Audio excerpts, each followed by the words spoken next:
الناس كلها بتجري وخايفة من الحريق في محطة مترو رود الفرج النهاردة.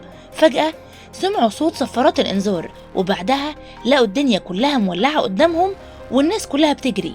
إيه اللي حصل؟ ويا ترى الحريق كان ضخم ولا بسيط في المحطة؟ وهل الناس قدرت تنقذ نفسها ولا كان مجرد حريق بسيط؟ ولا الموضوع طلع أكبر من كده؟ الناس كانت في حالة رعب وكل واحد جري في اتجاه مختلف.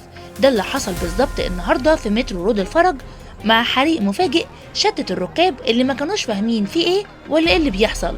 لكن في خلال لحظات خلت الحماية المدنية بسرعة رهيبة وتم إجلاء الركاب على الفور عشان يتجنبوا أي إصابات أو مشاكل كبيرة.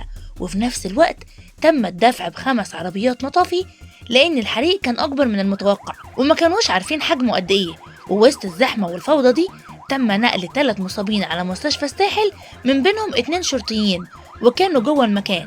وكل ده كان بسبب حاجة بسيطة في الأول، هو ماس كهربائي في غرفة التحكم الفنية في المحطة، وده اللي خلى الدخان كثيف وملى المكان كله، وتوقفت حركة المترو لمدة 25 دقيقة كاملين.